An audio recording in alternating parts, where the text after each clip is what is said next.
शाळेच्या टिफिन बॉक्ससाठी असो की प्रवासासाठी मला पराठे नेहमीच जास्त सोयीचे वाटतात. एकतर हे भाजी पोळीपेक्षा जास्त चविष्ट लागतात. भरपूर भाज्या घालून बनवल्या ना की पौष्टिकसुद्धा बनतात. आज आपण अगदी वेगळ्या चवीचा कांद्याच्या पातीचा पराठा बनवतो आहे. मला खात्री आहे असा पराठा तुम्ही याआधी कधीच चाखला नसेल, पण एकदा जर का खाऊन बघाल ना तर हा पराठा तुम्हाला सर्वात जास्त आवडेल. बघा, भरपूर सारण भरून बनवलेला आहे. काठोकाठ सारण भरलेला, मऊ लुसलुशीत, जिभेवर अलगद विरघळून जाणारा हा पराठा तुम्ही घरी एकदा नक्की ट्राय करा. मुलांनाही खूप आवडेल आणि सकाळच्या नाश्त्यासाठी सुद्धा तुम्ही हा पराठा बनवू शकता. लवकरात लवकर तयार होतो, फार काही वेळ लागत नाही. तर सर्वात आधी आपण काय करूया, पराठ्याची पारी तयार करण्यासाठी गव्हाचं पीठ मळून घ्यायचं आहे. यासाठी 2 वाटी गव्हाच्या पिठामध्ये चवीनुसार मीठ घालायचं आणि थोडं थोडं पाणी घालून जसं आपण चपातीसाठी पीठ मळून घेतो ना तसंच मळून घ्यायचं. खूप घट्ट नको किंवा खूप जास्त सैलसर नको. काही वेळ झाकून ठेवल्यानंतर हे थोडं सैलसर होतं, त्यामुळे खूप जास्त सैलसर मळायचं नाही. तर चला, आता जोवर आपण सारण तयार करणार आहोत तोवर ही कणिक आपण मुरायला सोडूया. सारण तयार करण्याआधीच कणिक भिजवून ठेवायची, म्हणजे छान मुरते आणि पराठे मऊ लुसलुशीत होतात. सारण बनवण्यासाठी मी इथे पातीचा कांदा घेतलेला आहे, मुठभर घ्यायचा. तुम्हाला किती पराठे बनवायचे आहेत त्यानुसार तुम्हाला पातीचा कांदा घ्यायचा आहे. मी इथे 3च पराठे बनवते आहे, त्यानुसार मी मुठभर एवढा पातीचा कांदा घेतलेला आहे. पाण्याने स्वच्छ धुवून घ्यायचा आणि अगदी बारीक असा चिरून घ्यायचा. सध्या हिवाळा सुरू होतो आहे ना, त्यामुळे भरपूर प्रमाणात पातीचा कांदा मिळतो आहे. त्यामुळे तुम्ही हा पराठा नक्की ट्राय करा. माझी खात्री आहे तुम्ही एकदा खाल्ल्यानंतर ना हिवाळाभर हा पराठा नक्कीच बनवाल. आणि कांद्याच्या पातीपासून फक्त पराठे चविष्ट बनत नाही, तर यापासून मुठेसुद्धा बनवल्या जातात. ते सुद्धा चवीला खूप मस्त लागतात. विदर्भामध्ये झणझणीत कांद्याच्या पातीचे मुठे खूप प्रसिद्ध आहे. तुम्हाला रेसिपी हवी असेल तर कमेंट करा, मी नक्की तुमच्यासोबत रेसिपी शेअर करेल. तर आता कांद्याची पात, टोमॅटो आणि कोथिंबीर तीनही मी चिरून घेतलेले आहे. एक जाडतळाची कढई घ्यायची. यामध्ये आपल्याला 1 ते 2 चमचे तेल गरम करायला ठेवायचं आहे.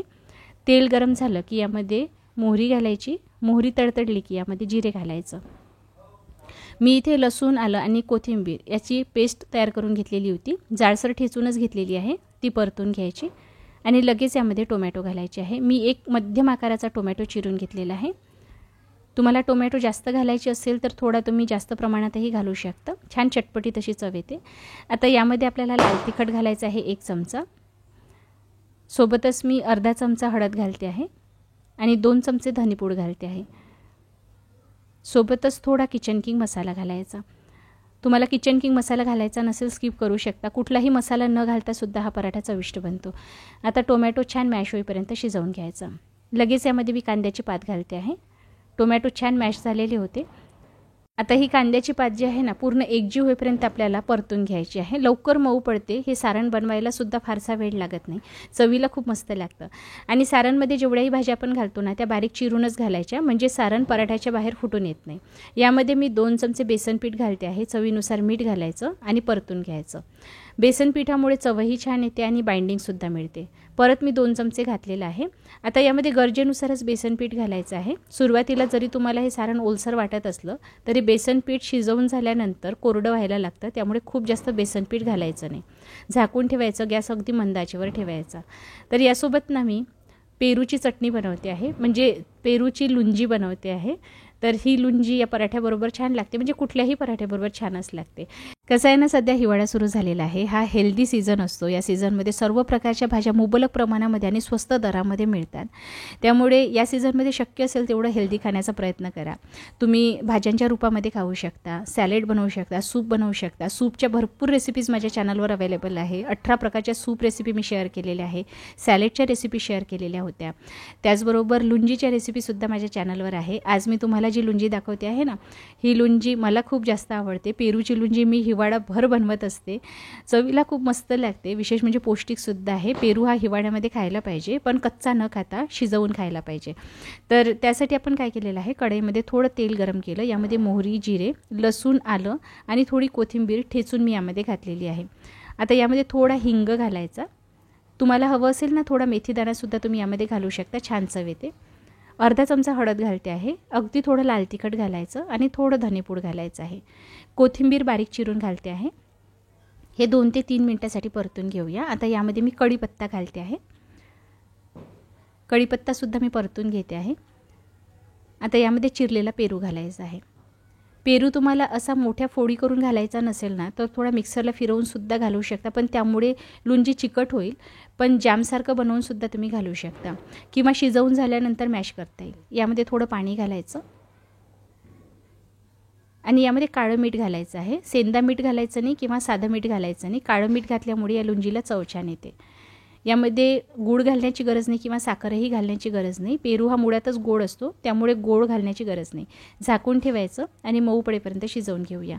आता इथे जे सारण आपण झाकून ठेवलेलं होतं ना, मध्ये मध्ये मी परतून घेतलेलं होतं. बेसन पीठ आहे, त्यामुळे तळाशी चिकटू शकतं. सुरुवातीला चिकटतं, नंतर चिकटणे बंद होऊन जातं. कढई सोडायला लागतं, तेव्हा समजायचं सारण छान परतल्या गेलेलं आहे. आणि खूप जास्त कोरडं होऊ द्यायचं नाही, थोडंसं गडेदार ठेवायचं आहे. मी नंतर परत 2 चमचे यामध्ये बेसन पीठ घातलेलं होतं, कारण मला खूप जास्त ओलसर असं सारण वाटत होतं.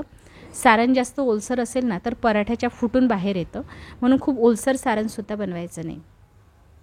आता हे सारण पूर्णपणे गार करायचं आहे आणि नंतर याचे असे बॉल्स बनवून घ्यायचे. मला पराठा जर खूप मोठ्या आकाराचा बनवायचा असेल तर बॉल्स थोडे मोठ्या आकाराचे बनवा, किंवा तुम्हाला भरपूर सारण भरलेला पराठा आवडत असेल ना तरीसुद्धा तुम्ही सारण जास्त भरवू शकता. मी इथे मध्यम आकाराचे बॉल्स बनवून घेते आहे. हे सारण ना तुम्ही आदल्या दिवशी बनवून दुसऱ्या दिवशी सकाळीसुद्धा याचे पराठे बनवू शकता. सकाळी जर तुम्हाला ऑफिससाठी किंवा शाळेसाठी टिफिन बनवायचं असेल तर त्यासाठी सारण तुम्ही आदल्या दिवशी बनवून फ्रीजमध्ये स्टोअर करून ठेवू शकता, म्हणजे सकाळी पराठा बनवायला गडबड होणार नाही. तर 3 बॉल्स इथे बनवून तयार झालेले आहे.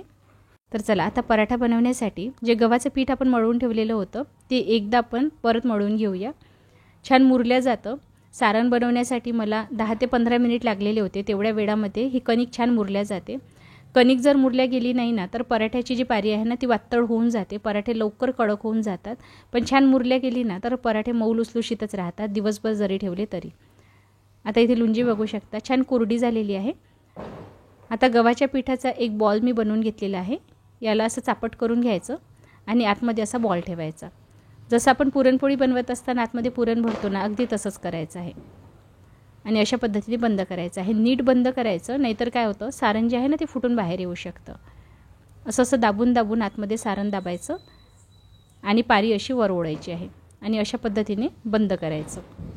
या पराठ्याची चव जर तुम्ही मला विचाराल ना तर कांद्याची कचोरीची जी चव लागते ना थोडीफार त्यासारखी चव आहे, पण ती कचोरी सुक्या कांद्यापासून बनवल्या जाते. हलकीशी गोडसर लागते, पण ही आपण कांद्याच्या पातीपासून बनवतो आहे, त्यामुळे हा पराठा कांद्याच्या कचोरीपेक्षा जास्त चविष्ट लागतो. त्यामुळे नक्की ट्राय करून बघाल. स्टफिंग भरून झालेली आहे.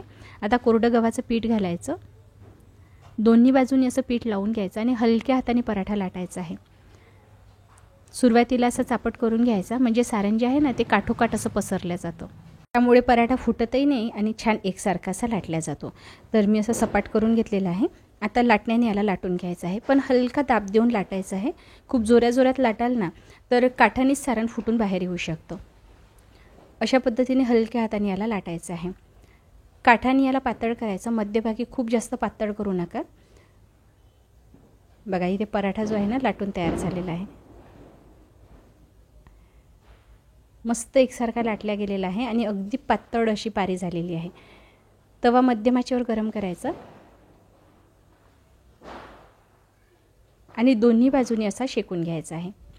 पराठा शेकण्यासाठी तुम्ही तेल तुपाचा वापर करू शकता, ऑलिव्ह ऑइलचाही वापर करू शकता, किंवा बटरमध्ये बनवलेला पराठा जास्त चविष्ट लागतो. पण तुम्हाला हेल्थच्या दृष्टीने बनवायचं असेल, जास्त पौष्टिक बनवायचं असेल तर ऑलिव्ह ऑइलचा वापर तुम्ही करू शकता.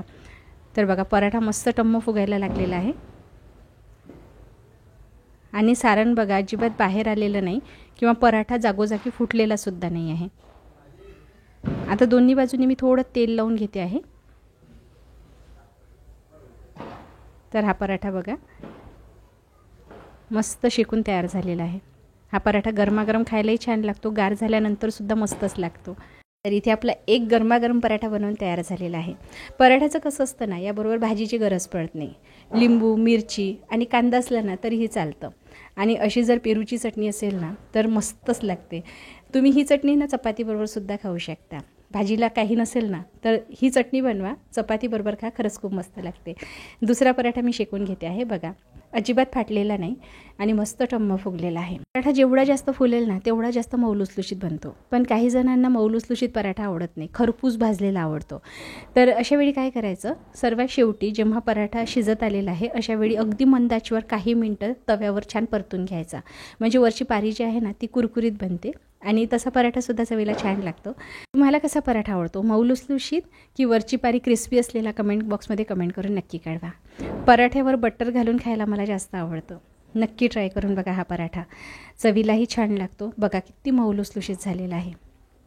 मी असे मऊ लुसलुशीत पराठे खास करून मुलांसाठी बनवते, कारण मुलांना आपण कडक पराठा डब्यामध्ये देऊ शकत नाही, कारण काही वेळानंतर तो वातळ होऊन जातो. तो गरमागरम खायला छान लागतो.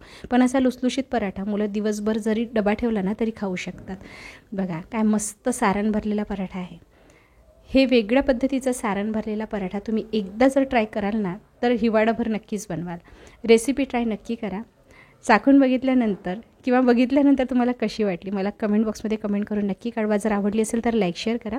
आणि अशाच नवनवीन हिवाळी स्पेशल भाज्यांच्या रेसिपी, पराठ्यांच्या रेसिपी बघण्यासाठी यूट्यूब चॅनललाही सबस्क्राईब करा. लवकरच भेटूया. तोपर्यंत हा व्हिडिओ बघण्यासाठी धन्यवाद.